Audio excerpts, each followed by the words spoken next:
মদিনার ইসলামকে বাদ দিয়ে ব্যক্তির ইসলাম আজকে প্রতিষ্ঠার জন্য কাজ করে, এইরকম কিছু নেতা আছে না নাই?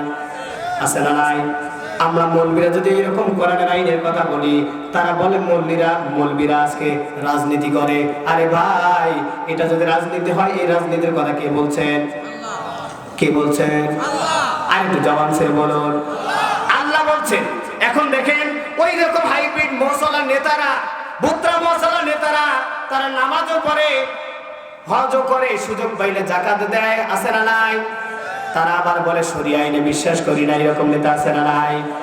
এখন আসেন, তারা চিন্তা করে নামাজ আর রোজা এটা দিয়ে জান্নাত যাব, কেননা সালাতু মিফতাহুল জান্নাহ, নামাজ বেহেশতের চাবি। নামাজ 5 ওয়াক্ত পড়ি, সুযোগ পাইলে তাহাজ্জুদ পড়ি, সুযোগ পাইলে নির্বাচনের আগে 5 ওয়াক্ত জায়গা 6 ওয়াক্ত নামাজ পড়ি, এরকম নেতা আছে না নাই?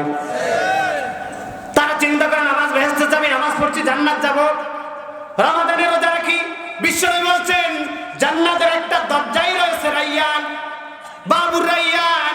কিয়ামতের ময়দানে এই রাইয়ান নামক দরজা শুধু রোজাদারকে আহ্বান করবে, রোজাদার ভাইয়েরা অন্য কোনো দরজা দিয়ে প্রবেশ করবে না, আমার এই দরজা দিয়ে প্রবেশ করবে। এখন তারা চিন্তা করে রোজা যেহেতু রেখেছি, জান্নাতের দরজা আমাদের জন্য বরাদ্দ, আমরা জান্নাতে যাব না তো কারা যাবে? ওই মৌলবীরা যে কোরআন নিয়ে ধর্ম ব্যবসা করে, তারাই মনে হয় যাবে। একটু জবান ছেড়ে বলুন নাউজুবিল্লাহ। প্রিয় ভাইরা আমার, তারা নামাজ পড়ে, রোজা রাখে, কিন্তু শরিয়া আইন বিশ্বাস করে না। এখন বলুন তো দেখি, এই নামাজের সব তারা পাবে? হ্যাঁ, আমি বলি না, কিন্তু বিপদ পড়লে আপনারা পড়েন। রোজা রাখে জান্নাত যাবে? যাবে না? জান্নাতের দরজাই তো একটা আছে, রাইয়া, যাবে না? তাও যাবে না। আচ্ছা, কেন যাবে না? আমি মৌলবীর কথাই হবে না, আমরা বললে সমস্যা। আল্লাহর কোরআনের কাছে প্রশ্ন করেন, ও কোরআন, এরা যে নামাজ পড়ে শরিয়া আইন মানে না, রোজা রাখে কোরআনের আইনকে বিশ্বাস করে না, তাহলে তাদের এই নামাজের সব কোথায় যাবে? রোজার সব কোথায় যাবে? কোরআনকে যদি প্রশ্ন করেন, আল্লাহ পাক আজ থেকে 1450 বছর আগে জবাব কোরআনুল কারীমের 47 নম্বর সূরা মুহাম্মাদের 9 নম্বর আয়াতের মধ্যে রব্বুল আলামিন কোট করে দিয়েছেন। জবান ছেড়ে বলুন সুবহানাল্লাহ। আল্লাহ পাক বলেন, যালিকা বিআন্নাহুম কারিহু মা আনজালাল্লাহু ফাআহবাতা আমালাহুম। কালকে কি বলেন? আর একটু জবান ছেড়ে বলুন। আল্লাহ পাক বলতেছেন, যালিকা বিআন্নাহুম কারিহু, যালিকা বিআন্নাহুম কারিহু মা আনজালাল্লাহ। আল্লাহ পাক বলেন, আমি যে কোরআন নাজিল করেছি, এই কোরআনের আইনকে যারা কারিহু, যারা অপছন্দ করে, যারা শরিয়া আইন বিশ্বাস করে না, এটা যারা পছন্দ করে না, কোরআনকে মানে না, অপছন্দ করে, হ্যাঁ, অপছন্দ করে।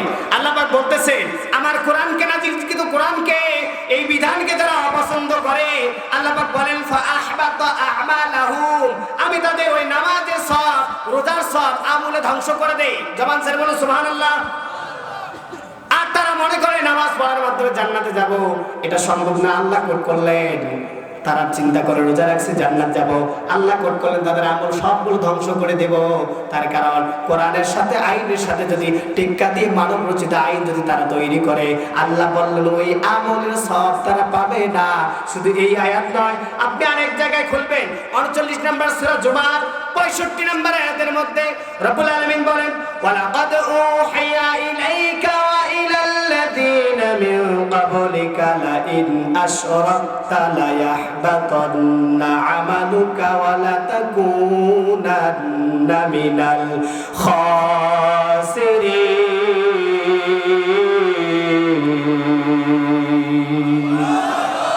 আল্লাহ পাক বলতেছেন, ওয়ালাকাদ উহিয়া ইলাইকা, ও আমার হাবিব, আপনার অবশ্য উচিত তাদেরকে জানিয়ে দেওয়া, কারণ এই ওহী আপনার উপর নাজিল করেছি, এই ওহীটা আপনার পূর্বে যত নবী রাসূল এসেছে তাদেরকেও জানিয়ে দিয়েছি, যারা শিরক করবে তাদের আমল সমূহ আমি আল্লাহ তাদের আমল সমূহ ধ্বংস করে দেব। কে বলছেন? আল্লাহ বললেন আমল যদি ধ্বংস করে দেওয়া হয়, এরপরে কি হবে? লানাকুনান্না মিনাল খাসিরিন।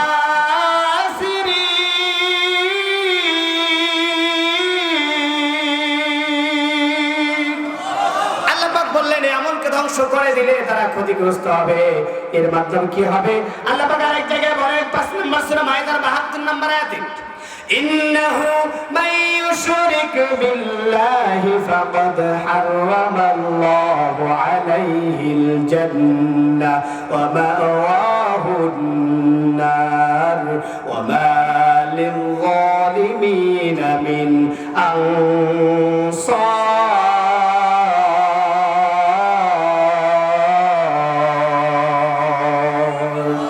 আল্লাহ পাক বলেন তারা ক্ষতিগ্রস্ত কেমন হবে?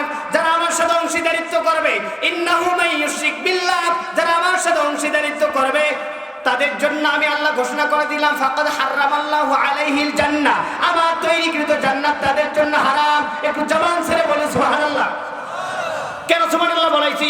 ওই যে তারা কোরআনের আইনকে তারা বিশ্বাস করে না, তাদের হাইব্রিড মোষ ওনার নেতারা ফেরেশতারা মোষ ধরে জাহান্নামের মধ্যে টানবে, ঠিক না? এই জন্য আমি অনুরোধ করবো রে ভাই, হায়াত থাকতে কোরআনের কাছে সারেন্ডার করেন, মাথা নত করে ফিরে আসেন। যদি না আসেন আল্লাহ পাক বলতেছেন ওয়া মা লিল যালিমিনা মিন আনসার, এই জালেমদের জন্য কোনো সাহায্যকারী, কোনো সুপারিশকারী কিয়ামতের ময়দানে খুঁজে পাওয়া যাবে না। সম্মানিত ভাইরা আমার, তাহলে আসুন আমরা যদি রাষ্ট্রের মধ্যে শান্তি ফিরিয়ে আনতে চাই, বলুন তো দেখি এই বিধান প্রতিষ্ঠার দরকার আছে না নাই? এটা বাদ দিয়ে যদি মানবরচিত আইন যদি সংবিধান বানান, এটা ইবাদত হবে না শিরক হবে? শিরক করতে চাই আমরা, করতে চাই। তাহলে এই কোরআন প্রতিষ্ঠা হোক, কোরআনের আইন বাস্তবায়ন হোক। আপনারা চান সবাই? যারা চায় না তাদেরকে বয়কট করার দরকার আছে না নাই? আমরা অনেক দেখেছি, আর আগামীতে ভুল করতে চাই না। একটা বারের জন্য কোরআনকে সংবিধান আমরা হিসেবে দেখতে চাই।